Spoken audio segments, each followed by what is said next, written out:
हाँ जी बच्चों, क्या आप लोग जल्दी से जल्दी सीए बनना चाहते हैं? तो अगर आंसर यस है तो ये वीडियो आपके लिए है। दिसंबर 2023 का अटेम्प्ट गोल्डन अटेम्प्ट होने वाला है सीए फाउंडेशन के बच्चों के लिए, और उन्हें ये अटेम्प्ट किसी भी हाल में क्लियर करना होगा, क्योंकि अगर ऐसा नहीं हुआ तो मई 24 में न्यू स्कीम एप्लीकेबल हो जाएगी और एक फाउंडेशन का बच्चा थोड़ी मुसीबत में पड़ सकता है। तो अगर आप इस प्रॉब्लम को अवॉइड करना चाहते हो और अपने 10 से 12 मार्क्स कटने से बचाना चाहते हो इन दिसंबर 2023 अटेम्प्ट, तो ये वीडियो सिर्फ और सिर्फ आपके लिए है। वीडियो को एंड तक जरूर देखिएगा।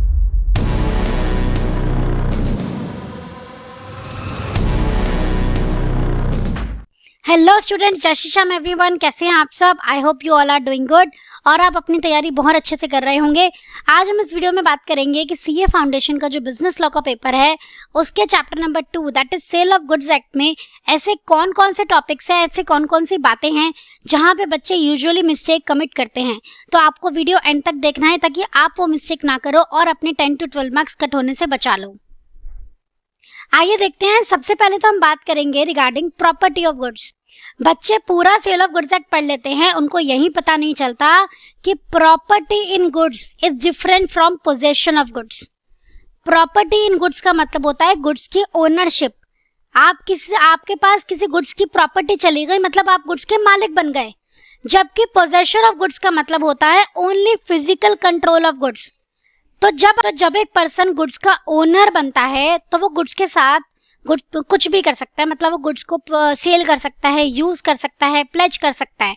लेकिन अगर किसी पर्सन के पास सिर्फ फिजिकल कंट्रोल है, वो गुड्स का ओनर नहीं है, तो वो सिर्फ और सिर्फ गुड्स को यूज कर सकता है। ठीक है, तो ये डिफरेंस है ओनरशिप और पोजेशन में, मतलब प्रॉपर्टी और पोजेशन में।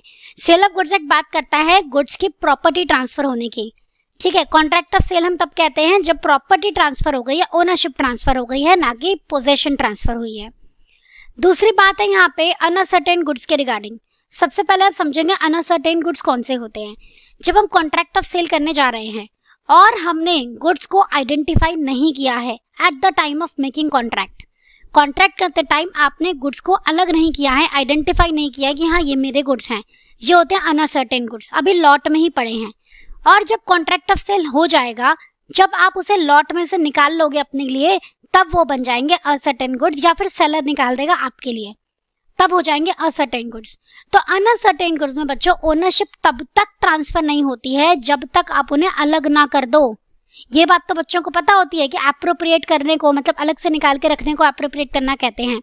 एक बात जो वो भूल जाते हैं कि पार्टी की कंसेंट जरूरी है। मतलब अगर सेलर गुड्स को निकाल के अलग रख रहा है तो वो बायर से पूछेगा, और अगर बायर गुड्स को निकाल के अलग से रख रहा है तो वो सेलर से पूछेगा कि भैया देख लो ठीक है ना, तभी ओनरशिप ट्रांसफर होगी। ये बात बच्चे स्किप कर देते हैं, कंसेंट वाले पॉइंट लिख के नहीं आते और मार्क्स कट हो जाते हैं, और बच्चे सोचते हैं मैंने तो पूरा प्रोविजन लिखा था, कहाँ गलती रह गई। नेक्स्ट है आपका implied condition as to wholesomeness. अब सबको पता है कि होलसमनेस रिलेट करता है ईटेबल से, कि भाई जब खाने की चीजों में प्रॉब्लम है तो होलसमनेस वाला पॉइंट लगेगा, इम्प्लाइड कंडीशन लगेगी। पर वो ये भूल जाते हैं कि होलसमनेस तभी लगेगा जब खाने की चीज खराब थी और उसकी वजह से हेल्थ खराब हुई। अब एक एग्जांपल है आपका कि जो कोल्ड ड्रिंक की बॉटल है वो खराब थी और बर्स्ट हो गई, तो क्या यहाँ पे कोल्ड ड्रिंक पीने से कोई प्रॉब्लम हुई? नहीं, तो यहाँ पे होलसमनेस नहीं लगेगा। ये आपको ध्यान रखना है। होलसमनेस कब लगेगा? जब आप कोई चीज, खाने की चीज वो फॉल्टी निकली, नॉन एडिबल निकली और उसे खाने से तबीयत खराब हुई, तब आपको implied condition as to wholesomeness apply करना है। Fourth point is in an agreement to sell. Ownership बाद में जाने वाली है। अब बच्चों को पता है ओनरशिप बाद में जाने वाली है, फ्यूचर डेट पे जाएगी।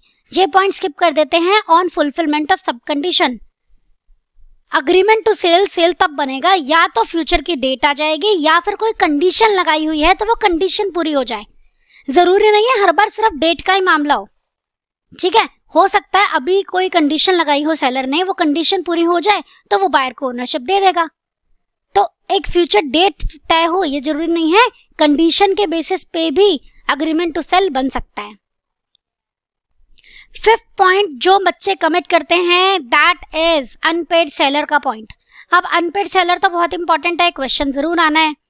आपको ध्यान रखना है कि अनपेड सेलर के पास दो टाइप के राइट्स होते हैं। एक होता है राइट अगेंस्ट गुड्स, एक right against buyer.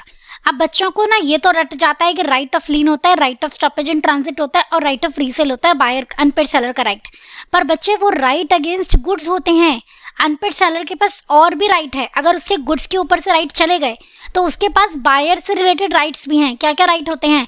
Right to sue for price, right to claim interest, right to claim damages, और ब्रीच ऑफ कॉन्ट्रैक्ट की वजह से उन पे केस कर सकता है।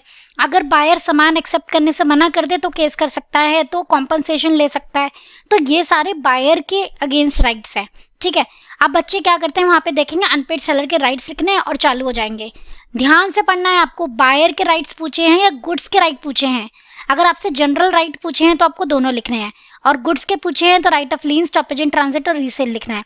और अगर बायर के पूछे हैं तो मैंने आपको बताया कि आप प्राइस के लिए स्यू कर सकते हो, इंटरेस्ट के लिए स्यू कर सकते हो, डैमेजेस मांग सकते हो, नॉन एक्सेप्टेंस के लिए क्लेम कर सकते हो, और आप ब्रीच ऑफ कॉन्ट्रैक्ट के लिए क्लेम कर सकते हो।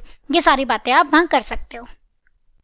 तो ये है बच्चों सेल ऑफ गुड्स एक्ट के वो सारे पॉइंट्स जहां पे बच्चे यूजुअली मिस्टेक करते हैं, लेकिन आपको नहीं करनी है, आपको ध्यान रखना है। और इन सारी बातों को आप क्या करना, अपना नोट करके रख लेना। एग्जाम के टाइम, एग्जाम से जस्ट पहले इनको रिवाइज करके जाना, ताकि वहां पे ये सिली मिस्टेक्स आपसे ना हो। क्लियर? तो आई होप ये सेशन आपको बहुत यूजफुल लगा है, आप यहाँ पे बहुत सारी चीजें सीख रहे हो। तो अगर ऐसा है तो वीडियो को लाइक कर दो, फ्रेंड्स के साथ शेयर कर दो, और चैनल पर नए हो तो चैनल को सब्सक्राइब कर लो, क्योंकि ऐसे और भी सीरीज आपके लिए आने वाली हैं। तो आज का सेशन मैं यहीं एंड करती हूँ बच्चों। Thank you so much. जय श्री श्याम।